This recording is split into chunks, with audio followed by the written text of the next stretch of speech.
ಶಿವನ ಜನನ ಪುರಾತನ ಕಾಲದ ಪೌರಾಣಿಕ ದೃಷ್ಟಿಕೋನದಿಂದ ಹಿಂದೂ ಧರ್ಮದಲ್ಲಿ ಶಿವನು ಅತ್ಯಂತ ಪ್ರಮುಖ ದೇವತೆಯಾಗಿ ಪರಿಗಣಿಸಲ್ಪಟ್ಟಿದ್ದಾನೆ. ಬ್ರಹ್ಮ, ವಿಷ್ಣು ಮತ್ತು ಮಹೇಶ್ವರ ಎಂಬ ತ್ರಿಮೂರ್ತಿಗಳಲ್ಲಿ ಶಿವನು ಲಯ ಅಥವಾ ವಿನಾಶದ ದೇವತೆ. ಶಿವನ ಜನನ ಕುರಿತು ಹಲವಾರು ಪುರಾಣಗಳು ವಿಭಿನ್ನ ರೀತಿಯಲ್ಲಿ ವಿವರಿಸುತ್ತವೆ. ಕೆಲವೊಂದು ಪುರಾಣಗಳಲ್ಲಿ ಶಿವನು ಅಜನ್ಮ, ಅಂದರೆ ಅವನು ಹುಟ್ಟಿಲ್ಲ, ಅವನು ಸ್ವಯಂಭೂ ಎಂದು ವಿವರಿಸಲಾಗಿದೆ.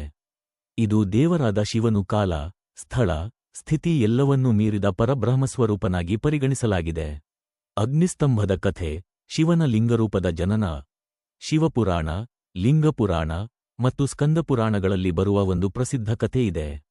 ಬ್ರಹ್ಮ ಮತ್ತು ವಿಷ್ಣು ಯಾರೂ ಉತ್ಕೃಷ್ಟ ದೇವತೆ ಎಂಬ ವಿವಾದದಲ್ಲಿದ್ದರು. ಆಗ ಆಕಾಶದಿಂದ ಒಂದು ಬೃಹತ್ ಅಗ್ನಿಸ್ತಂಭವು ಧರೆಯ ಮೇಲೆ ಅವತರಿಸಿತು. ಅದು ಎಲ್ಲೆಂದರೆ ಇಲ್ಲದ, ನಿರಂತರವಾಗಿ ಬೆಂಕಿಯಿಂದ ಹೊತ್ತಿ ಉರಿಯುತ್ತಿರುವ ಒಂದು ಅದ್ಭುತ ತಂಬೂರಾಗಿತ್ತು. ಈ ತಂಬೂರ ಮೂಲವನ್ನು ಕಂಡುಹಿಡಿಯಲು ವಿಷ್ಣು ಹುಲಿಯ ರೂಪದಲ್ಲಿ ಪಾತಾಳದೊಳಗೆ ಹೋದನು ಮತ್ತು ಬ್ರಹ್ಮನು ಹಂಸರೂಪದಲ್ಲಿ ಮೇಲಕ್ಕೆ ಏರಿದನು.